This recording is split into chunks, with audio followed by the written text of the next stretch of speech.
Enlaces e protocolos de acesso múltiplo. Bom, quando a gente fala nisso daí, então um enlace ponto a ponto consiste em um único remetente e uma extremidade, né, e do enlace, e o outro para receber na outra ponta. É simples. Agora, quando a gente fala de um enlace de difusão, pode ter vários nós remetentes e receptores, todos conectados ao mesmo canal de transmissão único e compartilhado. E aí começa a ter um pouquinho mais de problema. Protocolos de acesso múltiplo, através, então, dos quais os nós regulam sua transmissão pelos canais de difusão compartilhados. Então, vai ter muita gente querendo transmitir, então tem que organizar isso daí.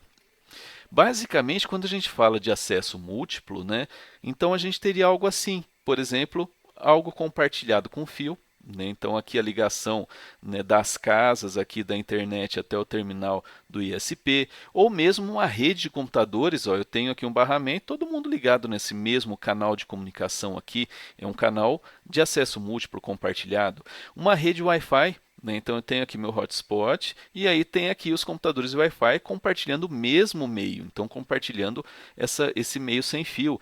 Também eu posso ter aqui no 4G, 5G aqui, compartilhamento. Eu tenho uma torre de transmissão aqui do 4G, 5G, que seja 3, 2G, coisas assim, da parte celular. E aí todos esses caras aqui estão compartilhando esse mesmo meio. E todo mundo está mandando, recebendo, tendo que fazer isso daí. Outros canais, por exemplo, a parte de satélite, a gente pode ter, e também o basicão. Num coquetel aqui, todo mundo está compartilhando um mesmo meio, que é o ar ali, está todo mundo conversando. Se todo mundo conversar ao mesmo tempo, aqui nesse sentido, você vai ver que às vezes você não entende o que a pessoa que está conversando com você está falando e acaba interferindo as outras conversas ali. Então, isso daí a gente precisa ter um protocolo para organizar toda essa parte aí. Então, o problema fundamental é como coordenar o acesso de vários nós remetentes e receptores a um canal de difusão compartilhado. Então, como todos os nós podem transmitir, mais do que dois podem transmitir ao mesmo tempo. Se gerar isso daí, vai acabar criando uma colisão. Então, vai gerar uma colisão ali entre essas informações. Quando existe uma colisão, nenhum dos nós receptores consegue perceber sentido nos quadros que foram transmitidos. Então, é bem isso que acaba acontecendo. Por exemplo, quando você está lá no coquetel, como eu mostrei ali, está tendo aquela festa, tal, você está tendo que conversar com a pessoa, você está falando, a pessoa está entendendo um pouco das suas palavras e outras, um pouco da música, um pouco da outra conversa do lado, e fica aquela coisa misturada.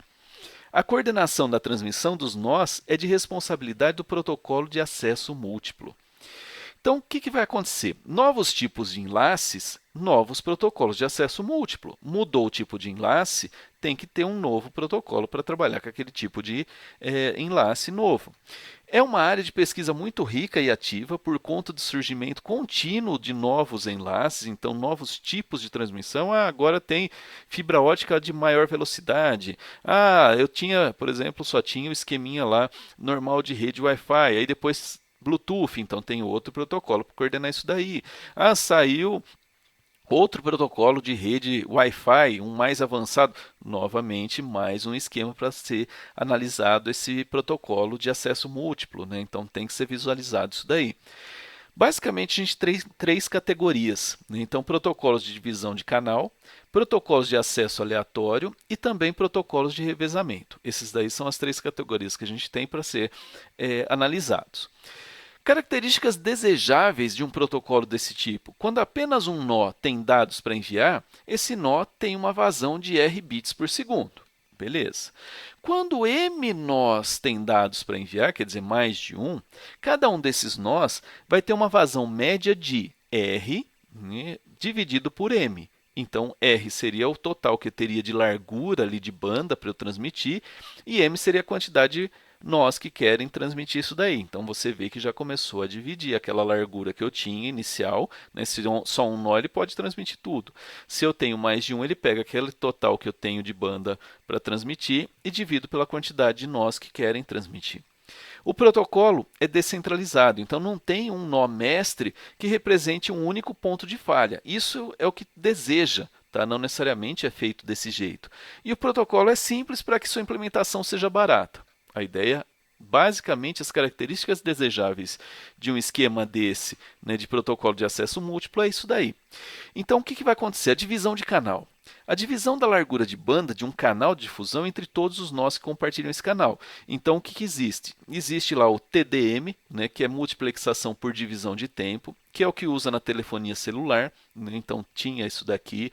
Depois foi mudando, tal, mas existiu o TDM lá, que ele pegava lá e falava assim, ó, eu pego e divido por tempo. Então, conforme quanto mais gente precisar, eu divido um pouquinho de tempo para cada um.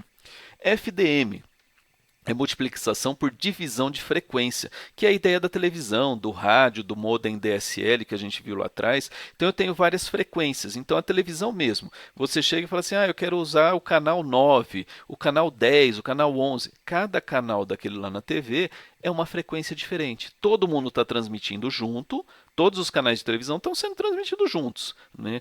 Cada hora você pode ir para uma frequência diferente e ver a transmissão que está ocorrendo. E o CDMA, né, que seria o acesso múltiplo por divisão de código, que é o que se usa na telefonia celular. Né? Então, esse TDM, né, que é divisão por tempo, e a CDMA, que seria a divisão, né, de código. Existem todo no livro, se você analisar lá, você vai ver que tem toda a explicação de como faz o CDMA, o TDM, mas a ideia aqui para o curso de Sistema de Informação não seria entrar nesses itens mais específicos, e sim entender que existe essas coisas, como é que eles vão funcionar. Bom, a gente tem um esquema de acesso aleatório. Então, um nó transmissor sempre transmite a taxa total de canal. Né? O Aloha CSMA, o Ethernet, né, que seria uma variação do Aloha e do CSMA, que são protocolos criados. Esse Aloha aqui, você pode pensar, aquelas coisas de havaiano. Sim, esse Aloha foi criado lá no Havaí. Né? Então, para poder fazer com que o sinal chegasse do outro lado da ilha do Havaí, coisas assim, eles desenvolveram um protocolo de transmissão aqui chamado Aloha. Então, existe mesmo.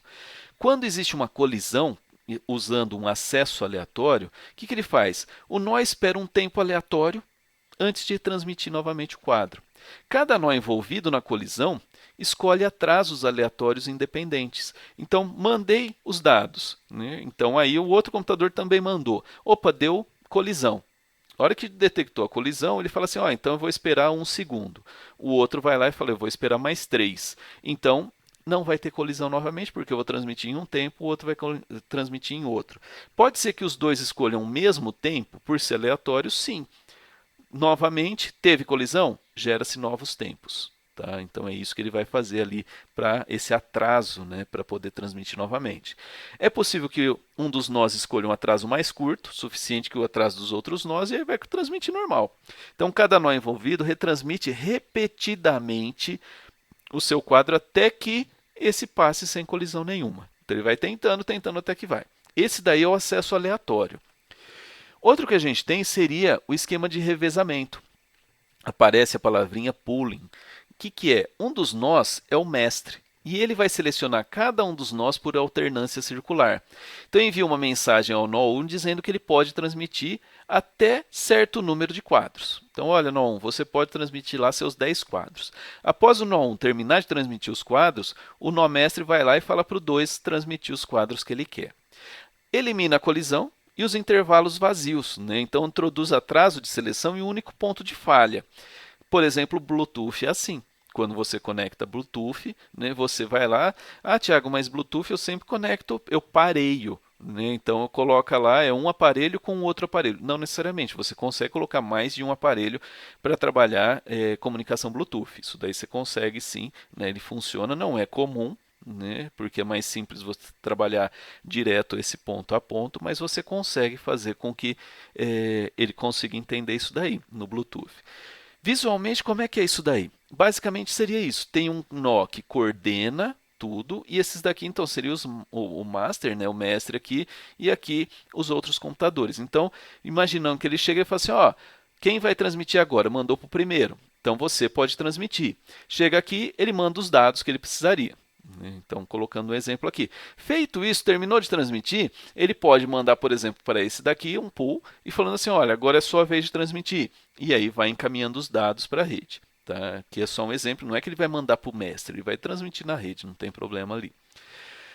Outra coisa que a gente tem seria a parte do revezamento. Nesse sentido, a passagem, né, de permissão. Então não tem um mestre. Como no outro, a gente viu que tinha um mestre lá coordenando. Se aquele mestre parar, der um problema e ele parar, vai parar toda a transmissão da rede, a rede trava. Então aqui, no revezamento, a gente não tem essa figura do mestre que vai coordenar.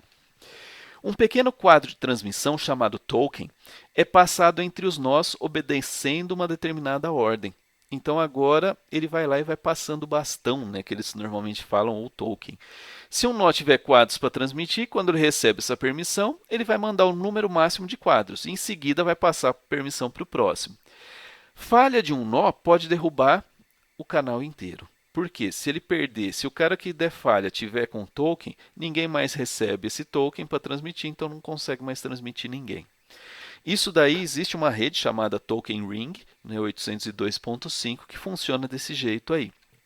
Basicamente seria isso. Esse cara aqui de baixo quer transmitir, esse daqui não tem nada para transmitir e tal, os outros estão na rede. O token está com esse cara. Não tenho nada para transmitir, mando para o próximo. Chegou nesse daqui, não tenho nada para transmitir, mando para o próximo. Chega nesse, opa, ele tem. Então ele segura o token, manda os dados para a rede. Então mandou para cá, tal, aqui ele está trafegando. Tá? Então ele está girando aqui e era para esse cara. Então ele mandou, deu a volta, tudo, chegou nesse cara aqui, opa, ele pegou os dados. E aí esse daqui entregou os dados que ele precisava, aí esse cara pega o token e passa para o próximo, que vai poder transmitir. Então aqui não vai ter colisão, porque só um vai estar transmitindo por vez. E quem vai coordenar é esse token que vai estar girando aqui por todo mundo que está conectado na rede. Isso daí foi explicado a parte das seções 5.1 e 5.2 e 5.3, né, da parte do livro do Kuroso e Ross, de redes de computadores e internet. Dá uma olhadinha lá que vai ter mais informações para vocês aprofundarem um pouco mais nesses itens.